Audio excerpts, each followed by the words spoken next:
Boa noite aos ouvintes da Rádio Web Portal da Luz, que estão nos acompanhando nas redes sociais, Facebook, YouTube. Queria cumprimentar a todos desta linda plateia, desta noite de encerramento, que já está sendo de grande emoção para todos nós. E queria cumprimentar especialmente o meu amigo Hélio Dias, de Uberlândia. Gosto de contar sempre que ele está aqui, porque ele está no comando, juntamente com o Luiz, na Web Rádio Portal da Luz. Eles estão retransmitindo o nosso evento para o Brasil e para o mundo, né, Frank? Para quem não sabe, a grandiosidade deste trabalho, nós acabamos de ter um dado que apenas pela Rádio Web Portal da Luz, o nosso evento, durante todos esses dias, chegou a 3.209 ouvintes. Então, é um trabalho, parabéns à rádio, isso sem dizer das outras rádios. E o nosso evento também está chegando em Estados Unidos, Canadá, Inglaterra, França, Irlanda, Espanha, Portugal, Argentina e em diversos outros México estados também. do nosso país. No México também. Olha que bacana. Bom, e por isso, queremos saudar todos os ouvintes, em especial aos nossos amigos da Web Rádio Portal da Luz. de Sergipe, que nos ouve, da Web Rádio São Francisco de Tobias Barreto. Os nossos amigos de Minas Gerais, que nos acompanham através da Web Rádio Cidade de Teófilo Otoni. Aos meus conterrâneos, os cariocas, que nos acompanham através da Web Rádio Doutrina, do Rio de Janeiro. De São Paulo, através da Web Rádio Amigo Espírita de Auriflama. De Santa Catarina, Rosana? De Santa Catarina, pelo Web Rádio Espaço Espírita Barra Velha. E também nossos irmãos aqui de Campo Grande, Mato Grosso do Sul, nossos parceiros da Web Rádio Sementes de Amor. Lembrando sempre que quem quiser maiores informações, é só acessar o site radioportaldaluz.com. Lá vai ter todos os meios de como acompanhar e também colaborar com a nossa querida Web Rádio, que está há 7 anos no ar, divulgando o amor. E antes da Adriana passar para a próxima informação, o seu Hélio, que é o nosso noticiador do rádio, a rádio nos traz diversas notícias. Ele acabou de nos informar que o nosso amigo Richard Simonet... E acaba de chegar uma notícia aqui mais atualizada. Richard Simonet, escritor e palestrante espírita de Bauru, está em processo de desligamento. Não tem mais volta o estado de saúde dele. No centro que ele frequenta, estão pedindo orações para a passagem dele ser tranquila para o mundo espiritual. Com certeza, um grande companheiro que já esteve aqui em nossa cidade, recebendo desde já as nossas vibrações de paz para este momento de transição. E para quem quer informação sobre o movimento espírita de toda a nossa região, com a agenda sempre atualizada da União Regional Espírita de Dourados, da Federação Espírita de Mato Grosso do Sul, bem como todos os endereços das Casas Espíritas de Dourados, é só acessar o site Vozes Espíritas. Vamos conferir essa informação? Sim, Frank?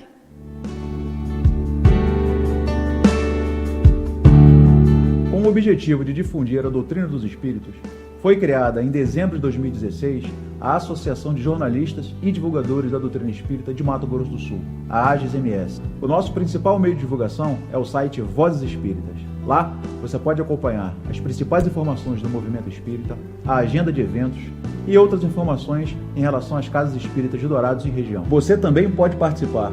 Entre em contato com a nossa equipe de divulgadores através das nossas redes sociais ou pelo e-mail vozespíritas@gmail.com.br. Dê sua opinião, participe. E agora, Jorge? Eu fiquei 8 sessões, como diz a Adriana, vendo este vídeo, você divulgando o Vozes. Menino bonito, né? Menino bonito, menino propaganda. E agora, o que vai ser a partir de agora? Está chegando a hora, né? Ai, ai, ai, ai, ai, ai, ai. Não canta não, cantora, Adriana. Né? Mas, desculpa aí os ouvidos.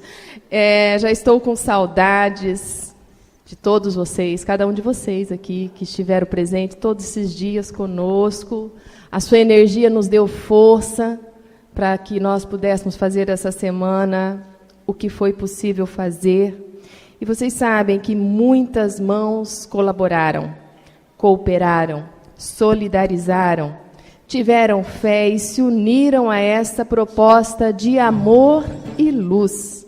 Gratidão a todos vocês. Mas nós temos algumas pessoas a serem destacadas, que deram o corpo e a alma nestes dias, para que tudo estivesse em perfeita harmonia. Começo agradecendo a ti, minha querida irmã Rosana.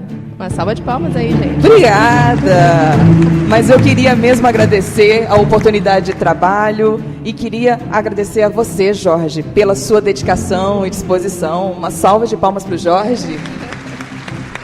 Eu que sou grato por tudo e também pela oportunidade. A ti também, Adriana. Obrigada. Obrigada. Obrigado a todos vocês. Mas queremos agradecer também algumas pessoas, em especial a equipe que esteve por trás, na frente, aqui nos bastidores, a equipe técnica. Vocês acabam vendo todos os dias nós três fazendo esse contato, mas para a gente estar aqui, tem uma equipe muito grande que vem trabalhando para que isso possa acontecer. Isso mesmo. Sirlene. Uma salva de palmas para Sirlene. Ao José aí. Carlos e Lúcia. Tiago. Ireni. Beto e Rita. Thaís. Joana. Maria Evangelista. Lúcia. Frank Steffen. J.R. Elenir. Nenê e Elisângela. Munir e Tânia. Karina. Roni. Fátima e Aparecido Frota. Luiz Domingues e Dilene Paulon. Henrique e Ana Paula. Sócrates. O senhor Hélio. Dona Rosa. José Aparecido, Catito e Célia. Meu amigo Humberto. Ana Rosa. Ao meu amigo Rubens Moreira Júnior. Alessandro e Flávia. Cleidson. Jairo. Ney e todos que não conseguimos citar aqui, que fez parte dessa jornada. Rosana? Bom, mas também todo este evento não seria possível sem as pessoas que nos patrocinaram. Por isso, nós queremos cordialmente agradecer a todas as empresas que nos proporcionaram o suporte financeiro para o nosso evento. Centro Móveis. Imesul. Chocolate Doces Pelicano. Oxigran Gases e Equipamentos. Eletrônica Paraná. Comercial Dourados. Jornal O Progresso. Drogaria Bela Vista. Ambiente Móveis. As pinturas a óleo de Tânia Raj. Marceli pela decoração aqui à frente. José Newton Decorações. Sem estas empresas e pessoas, não poderíamos realizar um evento desta magnitude, sem dizer das pessoas físicas que não quiseram expor os seus nomes, mas segue os nossos sinceros agradecimentos. Agradecemos também a todos os canais de comunicação que nos apoiaram. Rádio Grande FM. 94 FM. 101 FM. Jornal Progresso. Sites Dourados Agora. TV Morena. Estúdio N Produções. E o cinegrafista Rubens Neto. Isso. Também quero destacar que a equipe da padaria do Portal da Luz, que na sexta-feira ofertou deliciosos cookies e pães a R$8, que nos auxiliou na compra de um notebook pela Rádio Portal da Luz, mas eles estão sempre lá no Centro Espírita Portal da Luz, na sexta-feira, a partir das 19 horas, realizando esta venda. Esta renda é revertida para os trabalhos de assistência daquela casa. Rosana, e o nosso fotógrafo oficial, nosso querido Aparecido Frota. Aparecido Frota, Aparecido verdade. Frota, Nós citamos é que nós ali atrás. citamos antes, tá certo. Bom, e aí? Se sentiu tocado? Você também quer colaborar conosco? Tenho certeza que sim. Então, nós vamos esperar você, porque você vai sentir saudade da gente. Nós vamos estar lá no Lar E Santa o trio vai Rita. estar lá, não vai estar, Jorge? Vamos, com certeza, né? Dia 6 de maio, né, com um delicioso churrasco, que vai ser feito pelos nossos amigos da Seleta, no Lar Santa Rita, uma casa de acolhimento para as nossas crianças órfãs, administrado pelos Espíritas de Dourados. Será às 11 horas, onde será servido esse delicioso churrasco, preparado por essa equipe, apenas por R$ 25,00. A gente conta com essa colaboração. A quarta Semana Espírita está sendo realizada pelo Movimento Espírita Francisco de Assis e em nome de seu atual presidente, Henrique Paredes.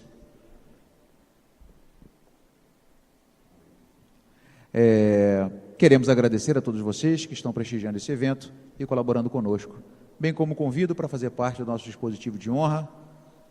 Cadê ele? Seu Orlando. Seu pai. Meu pai. A gente tem o pai biológico e tem aqueles que nos adotam durante a vida. Para quem não sabe, eu vim do Rio de Janeiro, estou aqui no Mato Grosso do Sul há 15 anos, e esse gordinho me adotou como filho. Então, muita alegria de poder convidá-lo para estar aqui no palco. Uma salva de palmas, seu Orlando, aí, gente. Vamos agitar. Queremos convidar também o outro ícone do Espiritismo de Dourados, Dona Rosa, que tive um imenso prazer de conversar muito com ela hoje na hora de almoço.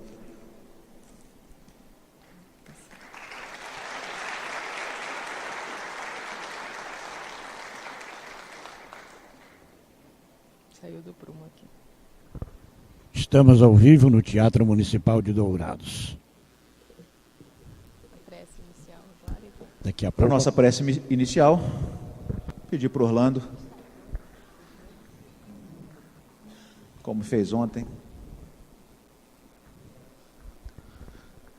aquelas palavras doces que eu gosto sempre de ouvir.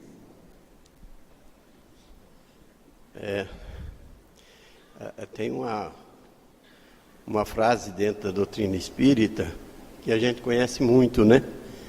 Os afins se atraem.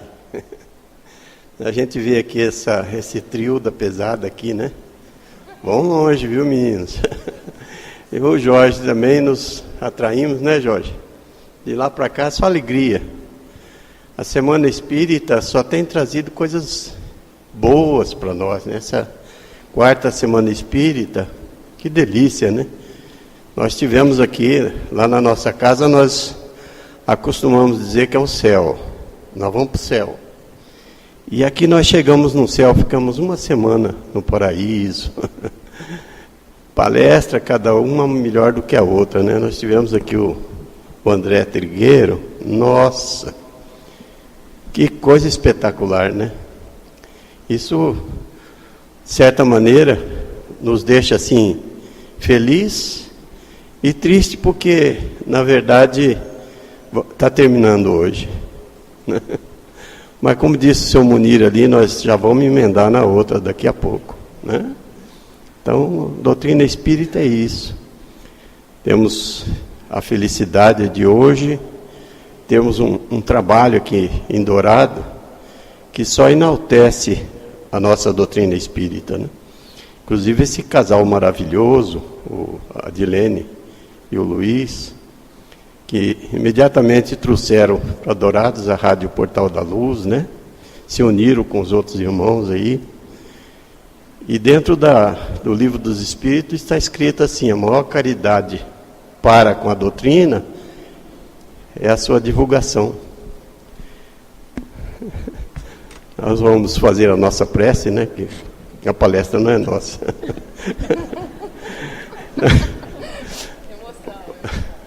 Vamos fechar os nossos olhos físicos, deixar a luz entrar.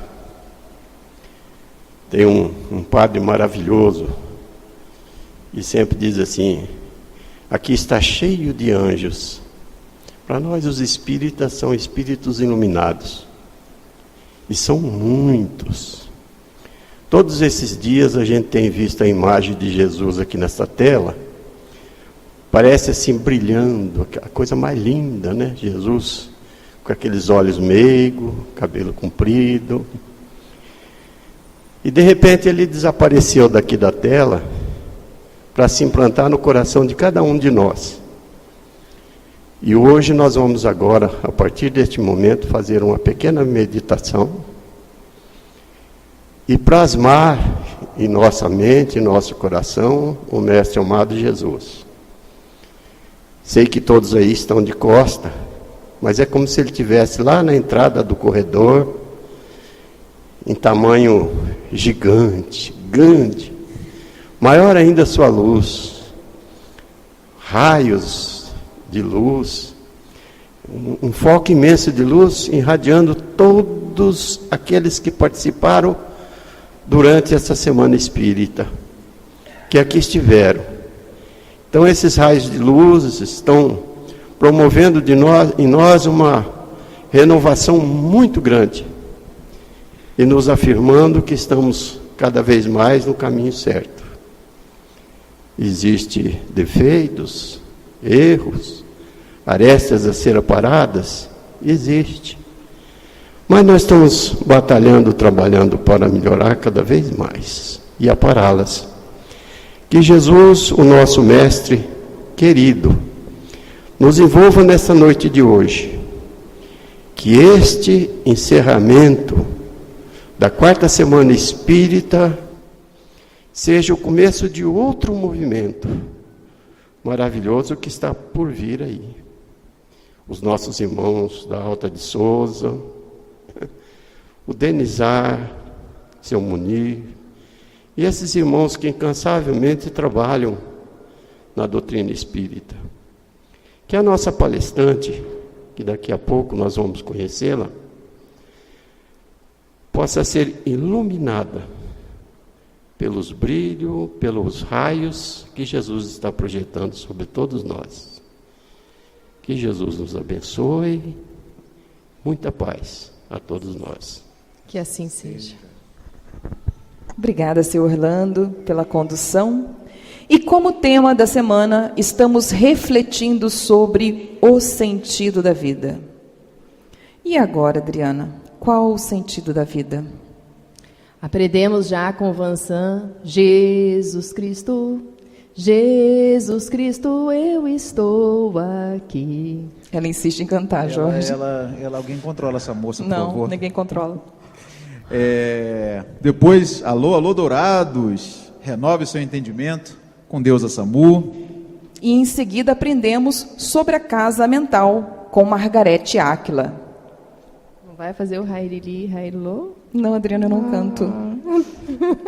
A gente já ia valsear, né, Nenê? Bom, sexta-feira, no quarto dia, aprendemos onde está Deus, no Pentaquarque, dentro de nós, em cada molécula, em cada célula, com a doutora Mônica Medeiros, com o seu tema A Fé, o desafio do homem no século XXI. No sábado à tarde, com o seminário A Saúde como Escolha do Espírito, aprendemos a correlação entre emoções, sentimento e saúde. Ontem à noite, com André Trigueiro, aprendemos sobre valorização da vida, a prevenção do suicídio no Brasil e no mundo, respeitando o ser em processo de depressão, lutando por ele e, principalmente, amando. Hoje, pela manhã, André Trigueiro nos fez ver como precisamos olhar diferente para Dourados. Agora fez sentido porque nasci aqui, não que isso fosse uma interrogação tão forte para mim. A importância de estar nesta doutrina e o que podemos fazer pela ecologia. Primeiro, respeitando os primeiros moradores do Brasil. Nós estamos com a maior aldeia aqui em Dourados, o povo indígena, e com eles construir uma terra melhor, onde será possível proteger o ambiente para garantir um futuro para a nossa terra de regeneração. E aí, Jorge, qual o sentido da vida? Hoje você ficou de responder. Então vamos lá. Pelo menos a minha, antes de vir para cá, aqueles que me acompanham, o Orlando teve essa tarefa de me orientar nessa vida espiritual e eu iniciei meu trabalho no Espiritismo psicografando. Então, antes de vir para cá, eu me sentei em casa, fiz uma prece e escrevi um texto. Como disse o André ontem, né, nós não temos a ideia de trazer uma resposta única. Então, o sentido da vida, essa pergunta é tão complexa quanto a sua resposta. O sentido da vida, para alguém que mora num condomínio de luxo, num grande centro urbano, ou para uma criança que acaba de perder seus pais na guerra da Síria? Ou ainda, para a mãe carioca que vê seu filho entrar no mundo do tráfico já nas idades iniciais? Ou para um monge budista que já se despiu das amarras materiais?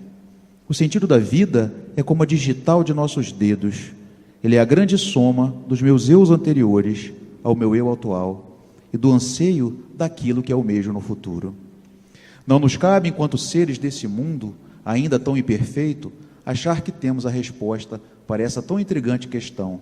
Pelo menos, não uma resposta simples e única que se aplique a todos os seres. Nosso querido mestre Nazareno nos disse que só chegaremos ao Pai se for através dele. E acredito sinceramente que só é possível encontrar um sentido para a vida que traga paz ao coração se eu compreender as mensagens e caminhos deixados por ele. Qual o sentido da vida? Volto a perguntar, porque talvez essa seja a maior e mais intrigante pergunta feita pelo homem. Vou além. Hoje tenho 40 anos de idade. Certamente tenho construído dentro de mim qual o sentido da vida. Mas será que a resposta que tenho hoje é a mesma que eu tinha 20 anos atrás? E será que será a mesma quando eu tiver 60 anos? Não bastasse a individualidade da questão, ela ainda varia conforme o nosso momento da vida. Para um jovem, o sentido da vida pode ser construir uma carreira, ter sucesso financeiro, constituir uma família. Para um homem de meia idade, pode ser o que gosto de chamar de despertar, que é o momento onde ele toma consciência, ou não, de qual sua real função no meio em que vive. E a partir daí, ele pode redirecionar o leme do barco e encontrar, quem sabe, alegria e amor naquilo que ele faz. Há ainda a visão daqueles mais experientes, e não vamos chamá-los aqui de velhos, pois alguns têm a alma bem mais jovem que a minha. A estes cabe um olhar de gratidão e plenitude, quando ao final da caminhada terrena ele tem a certeza e a paz de que fez as melhores escolhas possíveis, e assim a sua vida passa então a fazer sentido, pelo menos para ele. Mas há aqueles que nessa fase, ao olhar para trás, sentem um forte aperto no peito, um desejo desesperado de voltar no tempo, de ter feito tantas outras escolhas diferentes das que fez. A estes, eu quero dizer que a sua vida, meu irmão, não foi sem sentido. Nada que fazemos e vivemos é sem sentido. Cada experiência vivida, dolorosa ou não, nos traz um ensinamento. A você, meu irmão, grave em letras garrafais, no seu espírito, cada uma dessas experiências e viva sem culpa. Afinal, a jornada é infinita. Não há fim, não há linha de chegada, não há céu ou inferno. Vivemos e viveremos eternamente na caminhada. Desfrute dela, abram seus corações para a luz do Mestre entrar. Foi uma emoção incomensurável estar todos esses dias aqui com vocês. Gratidão infinita a Deus Todo-Poderoso e ao Mestre Jesus por poder ser um instrumento do Evangelho dele. Obrigado. Que assim Parabéns, seja. Jorge. Missão dada, missão cumprida, né? Missão dada, missão cumprida. E nesta noite, nós teremos também a palestra Qual o sentido da vida à luz do Espiritismo? E teremos como palestrante da noite a Ana Teresa Camasmier. Ela que é doutora em Psicologia pela Universidade Federal do Rio de Janeiro, mestre em Filosofia pela PUC de São Paulo, especialista em Psicologia Clínica pela PUC de Minas Gerais, graduada em Psicologia pela UERJ do Rio de Janeiro e autora do livro Palavras para a Alma, uma edição do Centro Espírita Tarefeiros do Bem, do qual ela participa.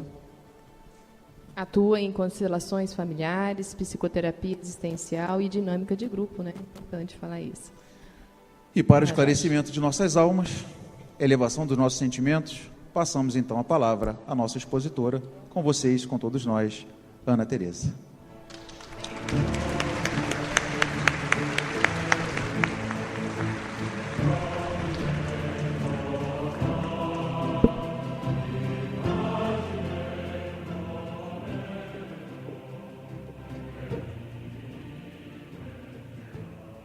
Boa noite, amigos. É com muita alegria que eu me encontro aqui nessa cidade. Eu nunca vim ao Mato Grosso do Sul. Me avisaram para eu falar isso. Gostando muito do ambiente, principalmente dessa ambiência amorosa, essa ambiência calorosa. Eu fui recebida com uma chuva de vibração. Que delícia, que gostoso, né? É isso, é encontro de irmãos, né? Desde a Casa do Caminho, que a gente aprendeu com os apóstolos, que encontro espírita é isso, é encontro de irmãos. Então, eu estou me sentindo em casa, estou um pouco tensa, porque é uma casa diferente, mas eu estou me sentindo em casa porque sei que aqui eu tenho companheiros de ideal, queridos, que estão como eu nessa aventura da reencarnação, no desejo de crescermos, sair das nossas imaturidades, né? E a gente sair dessa reencarnação vitoriosos. Acho que é o desejo de todos nós. Então, a nossa conversa de hoje é sobre o sentido da vida. É um tema muito curioso, assim, é um tema muito grande. E eu realmente não vou trazer uma resposta, mas vim trazer algumas reflexões que eu vim recolhendo ao longo do tempo. E a doutrina tem isso de bonito, né? Ela não tem a intenção de que a gente siga regras fixas, né? A doutrina espírita tem essa abertura de nos dar a liberdade de pensar, de modificar os pensamentos, de aumentar as nossas reflexões, de nos trazer um novo horizonte sobre as nossas vidas e tudo aquilo que a gente enfrenta. Então, eu gosto muito de poder conversar sobre esse assunto e poder contribuir com a reflexão de vocês sobre ele.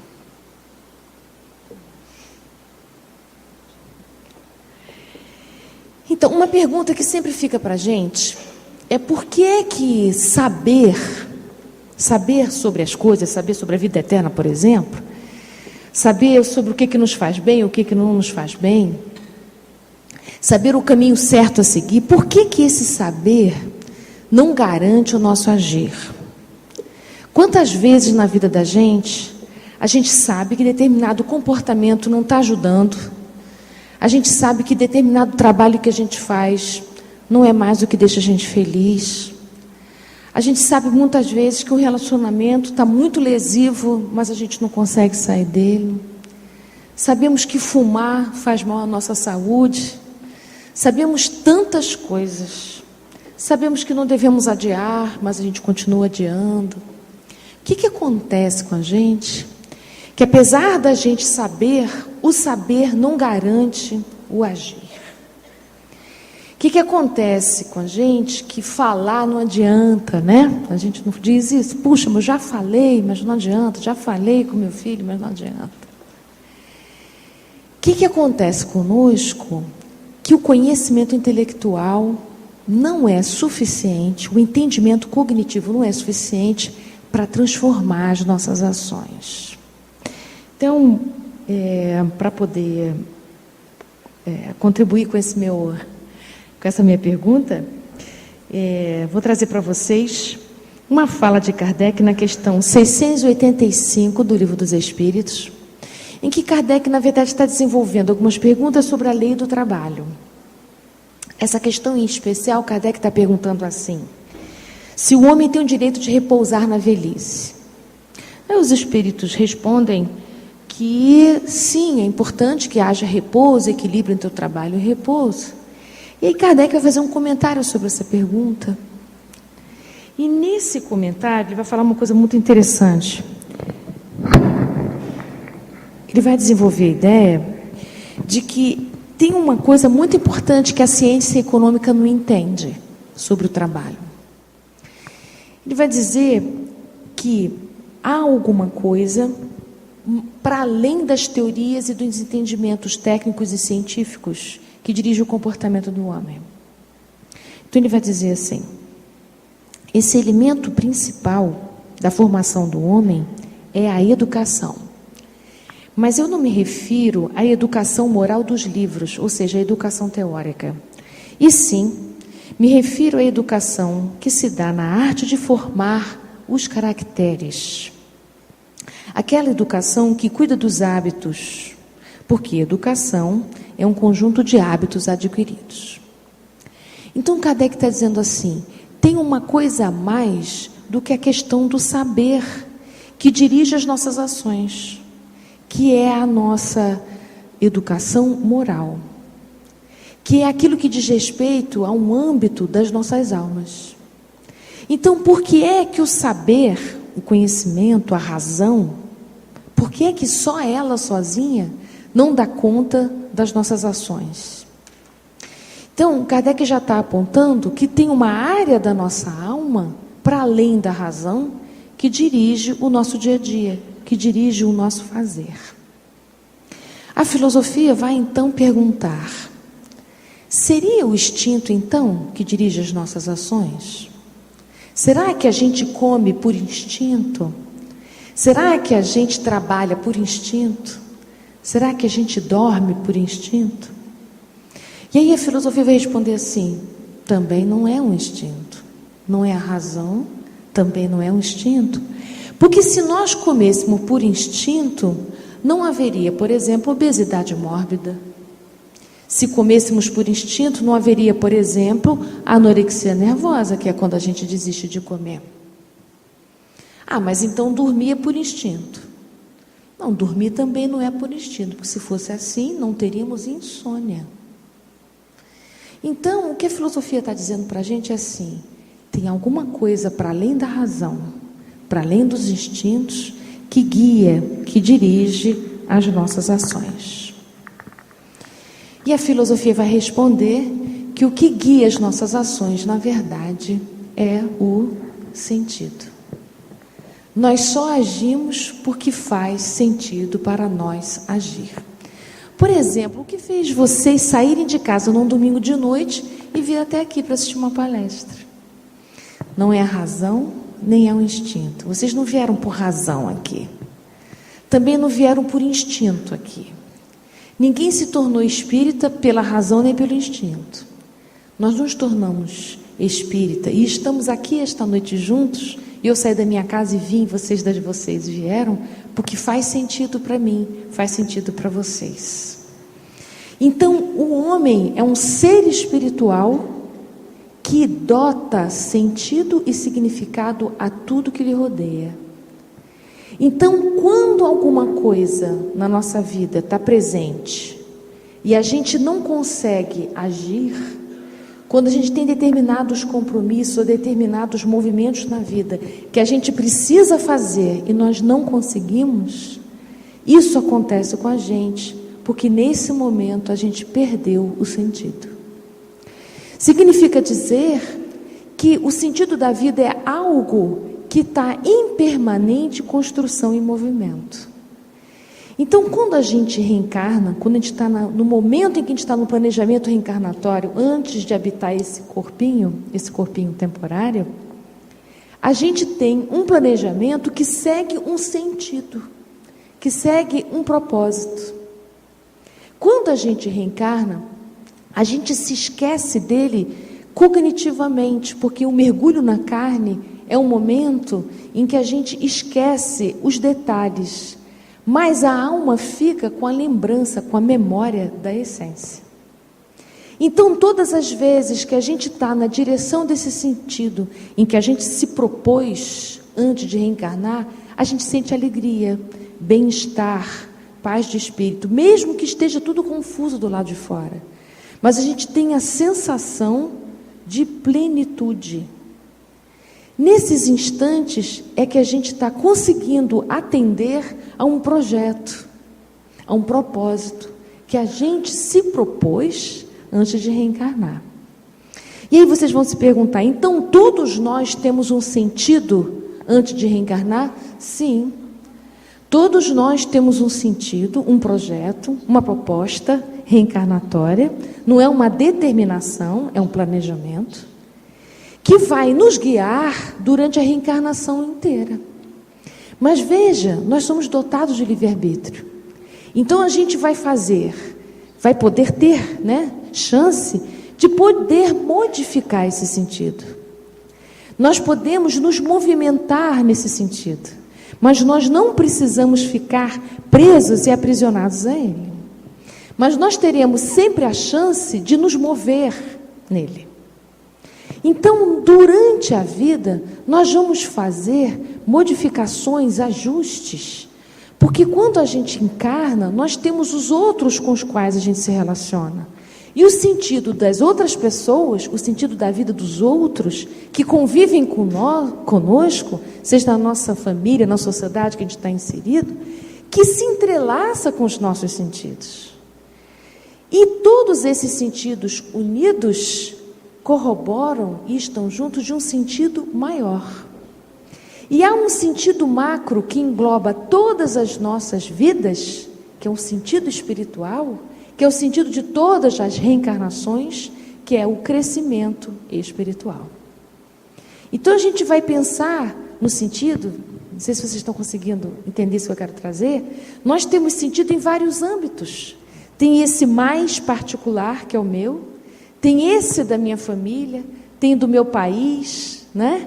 Tem dessa era que a gente está vivendo, mas todas elas atendem ao sentido único, que é, todos nós somos seres que estamos numa reencarnação que é temporária, com o sentido de evoluirmos. Significa que todos nós precisaremos reencarnar muitas vezes para cumprir esse sentido último, que é da criação, que é de todos nós evoluirmos. Então, tudo concorre para essa evolução. Seja o sentido aqui individual, singular, que diz respeito à minha vida, seja esse sentido maior, que é de uma nação e assim por diante. Então, mesmo que esteja difícil para a gente compreender o que está acontecendo num país, quando a gente olha o que está acontecendo politicamente no Brasil, a gente tem uma sensação de grande desordem, porque a gente não está conseguindo ver o para onde tudo isso leva.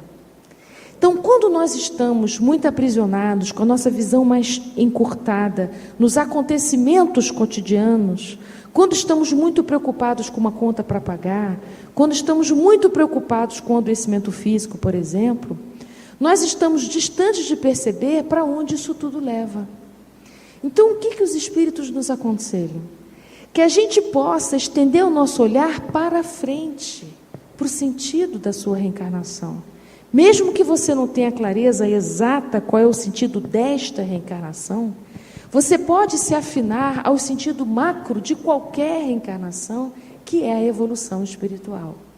Então, tudo que acontece na nossa vida, mesmo que não seja planejado por você, tecnicamente, teoricamente, racionalmente, é preciso que você se conecte com esse sentido último, que tudo está a serviço do seu crescimento. Mas os espíritos perguntam também, Kardec pergunta, os espíritos respondem, se todo o nosso sofrimento foi planejado.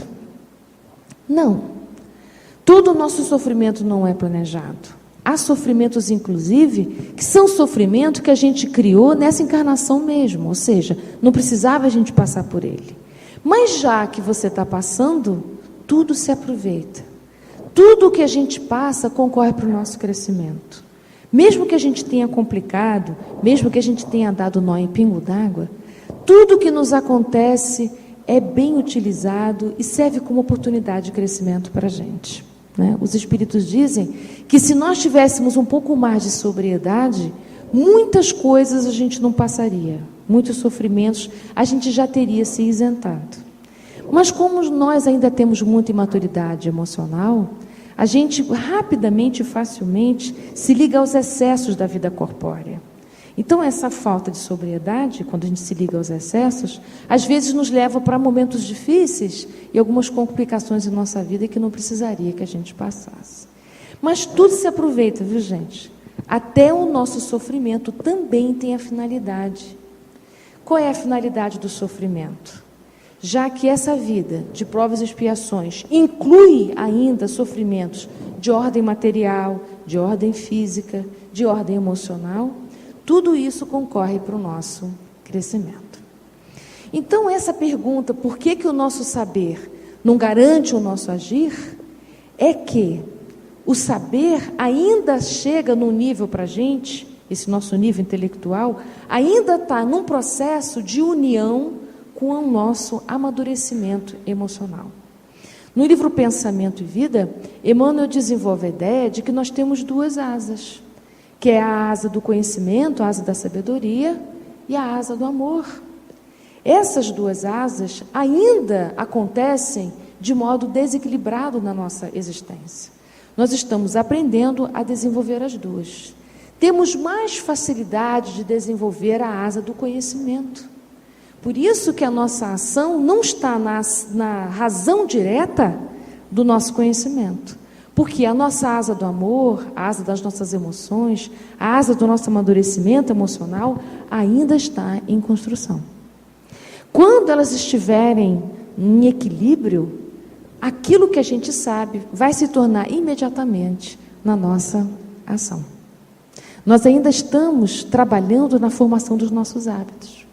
Então, o que ainda não faz sentido para a gente não consegue tornar ação, tornar movimento, né? Então, quando você estiver naquela situação da sua vida que você fica assim, puxa, por que eu não consigo agir? Porque ainda não faz sentido para você.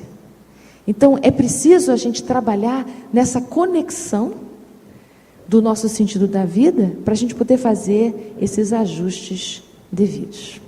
Então, eu vou pedir para o Frank para colocar a primeira tela, para a gente poder ver uma palavra dos Espíritos sobre isso. Aí.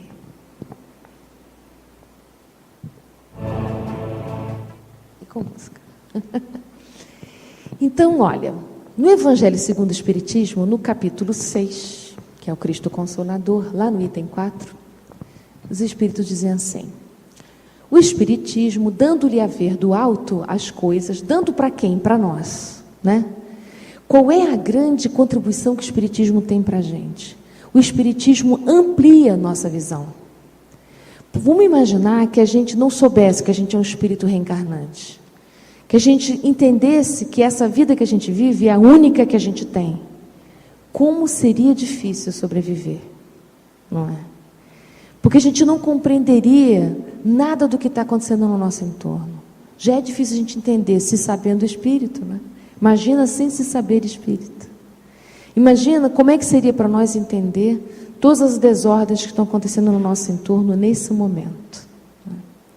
Então, o que o Espiritismo traz para a gente? Uma visão do alto, uma visão ampla sobre a vida.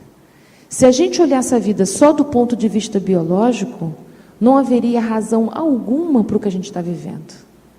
Então, o Espiritismo oportuniza essa visão mais alta. E então, a importância das dificuldades, das vicissitudes terrenas, some no vasto e esplêndido horizonte que ele o faz descortinar.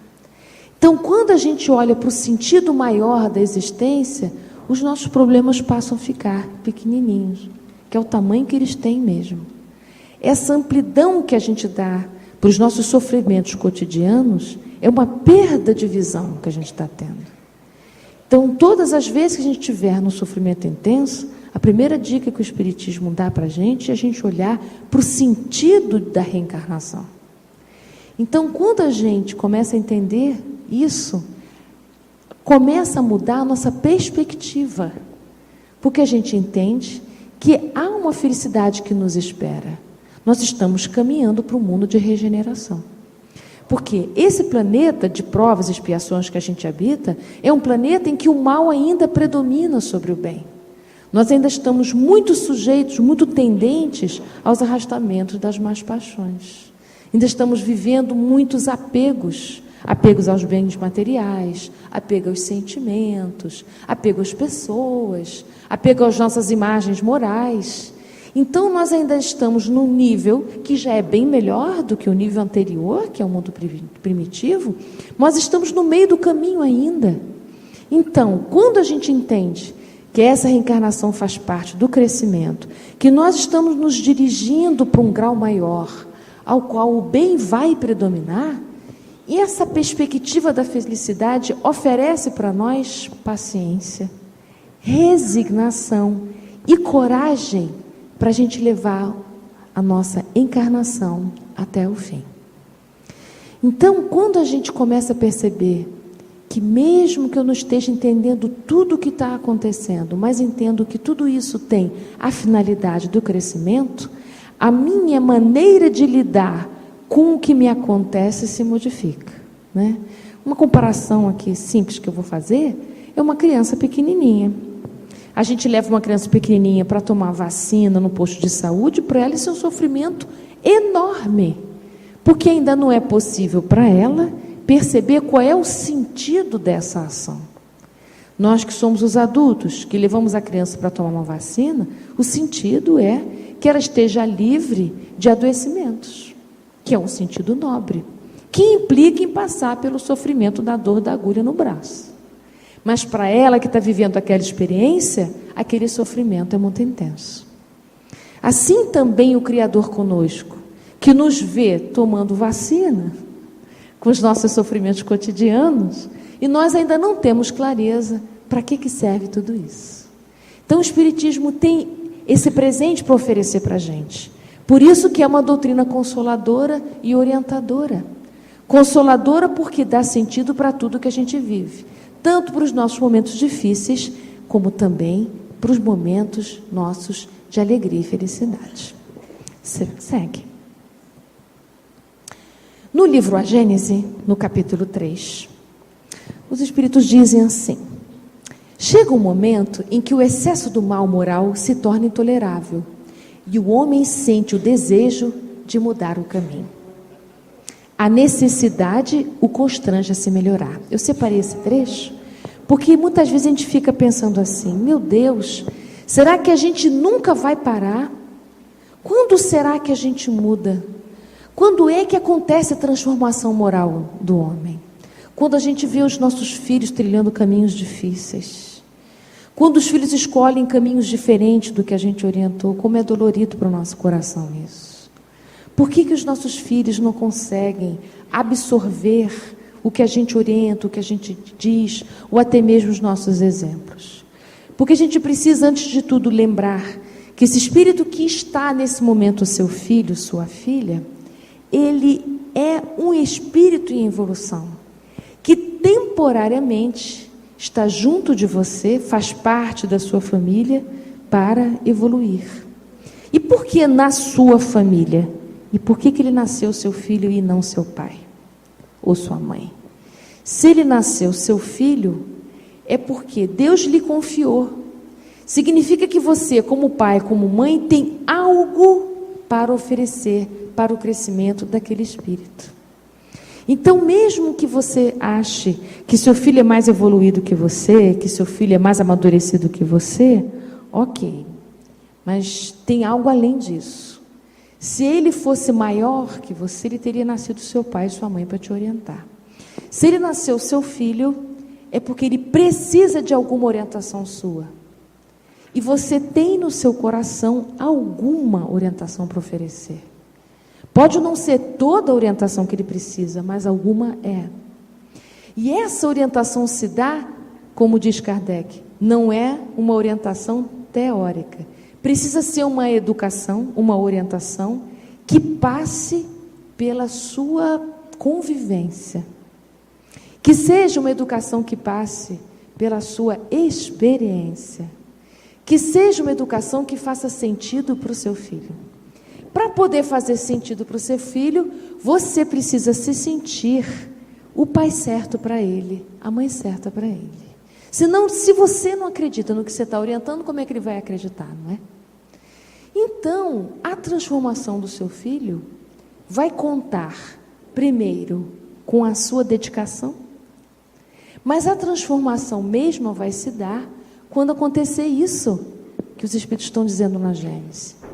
Quando ele se sentir cansado de agir naquele destino difícil. Então, o que vai caber ao pai e à mãe? Paciência, resignação, olhar para o sentido, olhar para frente. E significa olhar para frente que você pode não ver agora os frutos da educação que você está oferecendo para o seu filho. Porque os frutos pode ser que aconteçam quando você nem encarnado mais aqui estiver. Então vai caber para você, como pai, como mãe, o trabalho de plantar. É o trabalho o tempo todo, diário, de plantar sementes. Porque a formação de caracteres, a formação de hábito leva tempo. Então você precisa confiar. Bom, se Deus confiou que eu fosse mãe ou pai desse espírito, então aqui eu tenho alguma coisa para oferecer, então vamos lá. Muita oração, conexão com a espiritualidade, vai pedindo orientação, inspiração, porque a educação desse filho também faz parte do sentido da sua vida. Então, na conjugação desses sentidos, da sua vida e da vida do seu filho, é que vai se dar todo o crescimento e progresso moral da humanidade. A gente precisa lembrar, gente, que o progresso ele se dá ombro a ombro. É homem a homem que se dá o crescimento, né? Não vai chegar um salvador para as nossas vidas. Você pode abrir, mas não clica ainda não, só deixa aí. Pensando nisso, nessa questão do nosso sentido, do que precisa acontecer nas famílias, eu trouxe para vocês um gráfico feito pelos teóricos da antroposofia. A antroposofia é uma teoria trazida por um estudioso chamado Rudolf Steiner, que entendeu que o crescimento do espírito, quando está encarnado, acontece por ciclos, que se dá de 7 em 7 anos, que ele chamou de setênios. E eu trouxe esse gráfico, fiz algumas modificações. Eu trouxe esse gráfico para a gente conversar. Você pode dar isso? Então, olha só os setênios que o Steiner previu.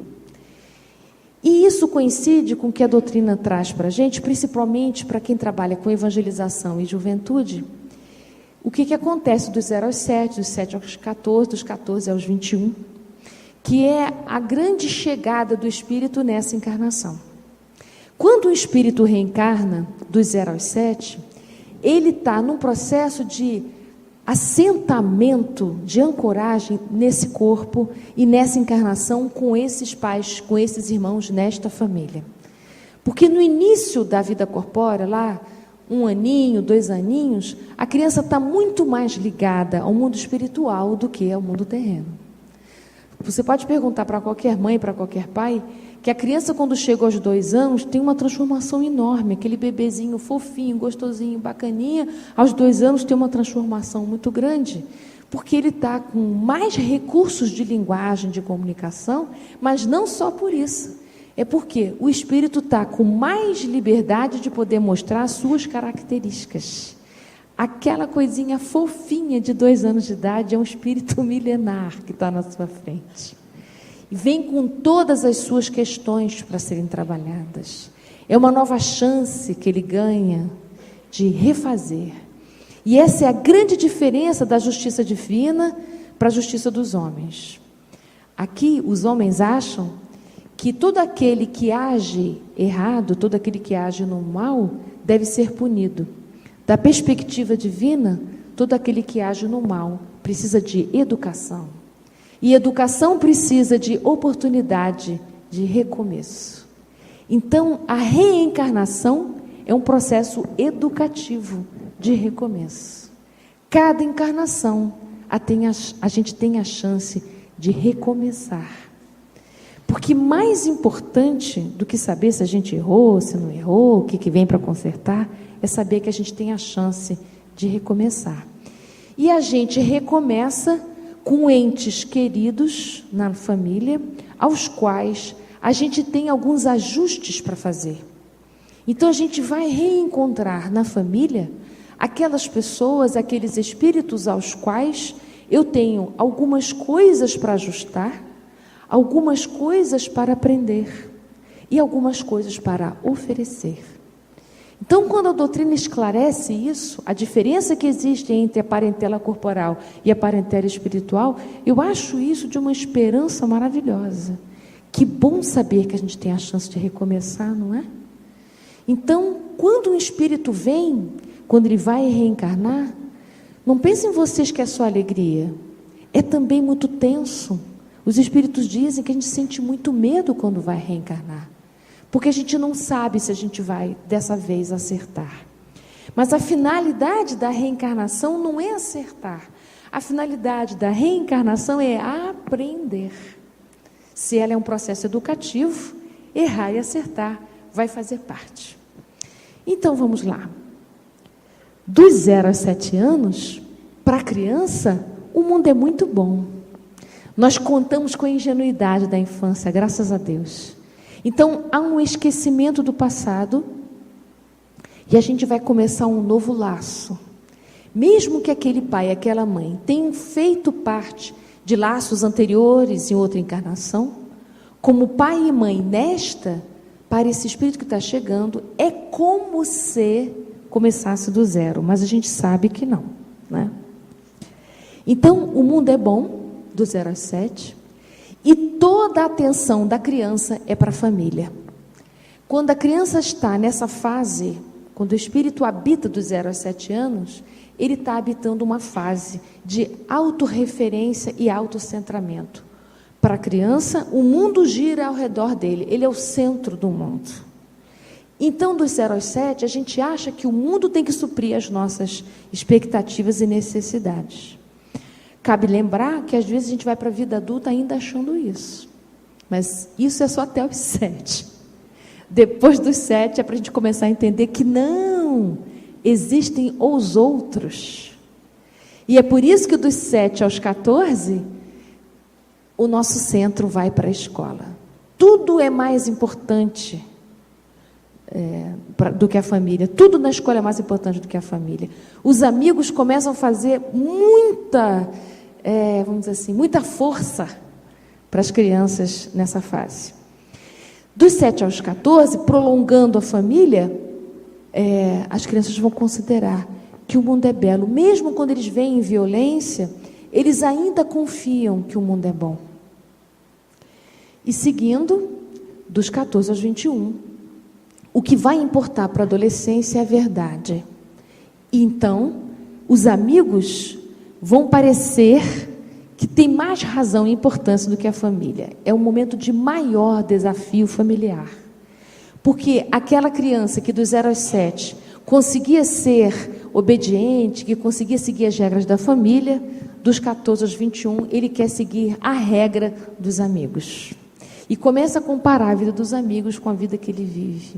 E começa a colocar em questão, em xeque, todos os valores familiares. Então, por que eu trouxe esse gráfico? O que isso tem a ver com o sentido da vida? Porque a gente aqui está mexendo com o sentido. Dos 0 aos 7, o sentido está na família. Dos 7 aos 14, o sentido está na escola. Dos 14 aos 21, os sentidos estão nas amizades. Por isso que é tão sofrido um bullying dos 14 aos 21. Porque o jovem coloca todas as suas fichas nos relacionamentos afetivos com os amigos, namoradas e assim por diante. Mas o que faz ele suportar esse momento tão difícil? É tudo aquilo que ele angariou dos 0 aos 7 na família e que ele juntou dos 7 aos 14 na escola. Seguindo, então.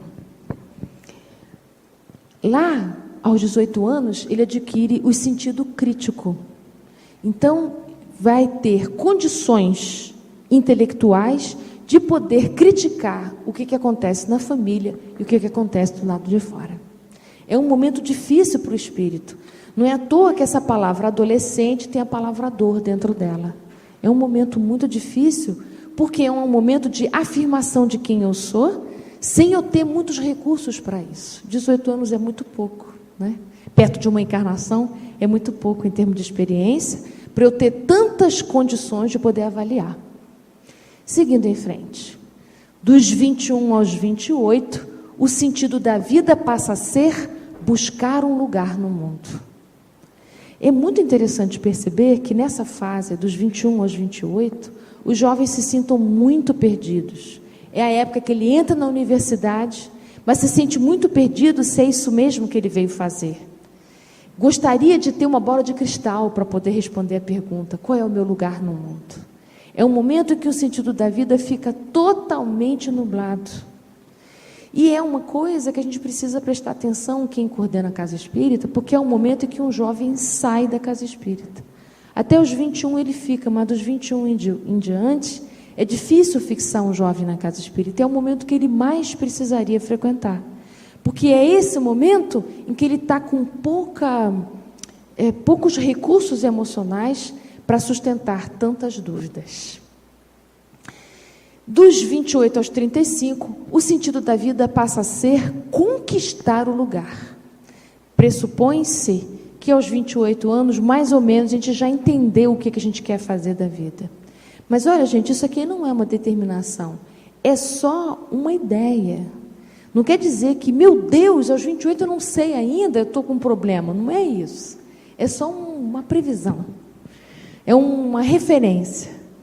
Entre 28 e 35 anos, nós estamos conquistando lugar. Então, a gente está ganhando dinheiro, a gente está procurando emprego, está conseguindo um lugar melhor na empresa, está procurando promoção, está querendo ser chefe, está querendo ser gerente. É essa época de conquista de lugar, de busca de reconhecimento. Então, nessa época dos 28 a 35, a gente está adquirindo habilidades organizacionais. Dos 35 aos 42, uma vez que você já conquistou seu lugar no mundo, você está procurando consolidar lugar. Esse é o sentido da sua vida. Então, vocês estão vendo que dos 21 aos 42, a gente está só trabalhando o lugar. Nessa época da vida da gente, o trabalho assume grande importância numa reencarnação. Não é à toa que no Livro dos Espíritos tem um capítulo só para o trabalho. É a lei do trabalho. É muito importante que a gente trabalhe. Não importa se é dentro de casa, se é do lado de fora de casa. Não há diferença moral para isso. O importante é que a gente tenha um trabalho, uma ocupação em que a gente possa desenvolver-se como espírito. Então, quando chega aos 42, a gente vai passar por um novo movimento, que é um novo sentido. Pode clicar para a gente aí. O novo sentido é, a gente passa a buscar fazer o que é essencial. Significa dizer que a gente já sabe qual é o nosso lugar no mundo, mas aí a gente não quer mais tanta coisa, queremos menos. Então, você comprou um tanto de coisa, você quer menos. Você tinha um monte de cargo, agora você quer menos. Você era o presidente da casa espírita, agora você já não quer mais. Então, tudo aquilo que era muito grande e necessário entre os 21 e os 40, quando você tem 42 anos, você começa a enxugar a vida e vocês já vão entender por quê. Porque depois que a gente descobre o que é essencial, a gente começa a aprender a fazer renúncia. Vocês sabiam que a gente só aprende a fazer renúncia depois dos 40 anos? Achei isso interessante que o Steiner ensina para a gente. A gente começa a fazer renúncias depois dos 40. Até os 40 é muito difícil a gente fazer renúncia. Então, a gente começa a aprender a renunciar, começa a intuir qual é o nosso legado no mundo. Ou seja, a partir dos 40, a gente tem que começar a entender que a gente vai ter que trabalhar agora para deixar o mundo. Então, a gente leva uns 40, 50 anos criando o mundo. E da metade da vida em seguinte, a gente vai trabalhar para deixar o mundo. Então, a gente vai trabalhar o nosso legado. O que é que a gente está deixando para quem fica? Né? Então, a gente se dirige para aquilo que é necessário. Então, como a gente agora já sabe renunciar, a gente começa a agir para descobrir o que é necessário fazer nessa reencarnação. Então, eu vou construir o que eu vou deixar. Começo a ter uma visão de conjunto maior na minha vida. Começo a trabalhar inspiração. Não é à toa que a gente vai para a reunião mediúnica. Nessa idade, a gente gosta mais dos trabalhos mediúnicos e transcendentais. Segue. E aí a gente, depois dos 56, o que interessa para a gente não é mais título. O que a gente agora quer é somente fazer o bem. Tudo que está em vermelhinho são os sentidos menores que cumprem um sentido maior, que é o sentido da sua reencarnação, que é o sentido seu singular. O que acontece lá depois dos 63? Ainda não. está tendo muita longevidade. A gente vai consolidar o nosso legado. Ou seja, você vai trabalhar para consolidar o que você vai deixar. Aquilo pelo qual você veio. Aquilo que você vem construindo esse tempo todo. Então, a gente começa a concordar. E começa, então, a ser consultor uns dos outros. Passamos a ser conselheiros. Passamos a ensinar, a trazer para as gerações seguintes o resultado de toda a nossa experiência vivida. Então, vocês estão vendo lá?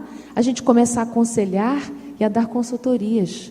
Há pessoas que nessa fase da vida saem de seus empregos e abrem consultorias técnicas, porque já têm experiências para oferecer. Depois, então, dos 70 em diante, tem 70, tem 80, a gente começa a trabalhar o desapego. Então, que bonito! Tudo isso que a gente constrói, na verdade, é para a gente deixar. Não é incrível? Esse esforço todo é para a gente deixar? É porque a finalidade não é deixar. Deixar é o que acontece no fim. A finalidade é a gente adquirir experiências durante todo esse trajeto. E aí, o Steiner faz uma coisa interessante. Ele faz uma linha para mostrar a linha do nosso corpo. Essa é a nossa linha biológica. Olha que coisa interessante.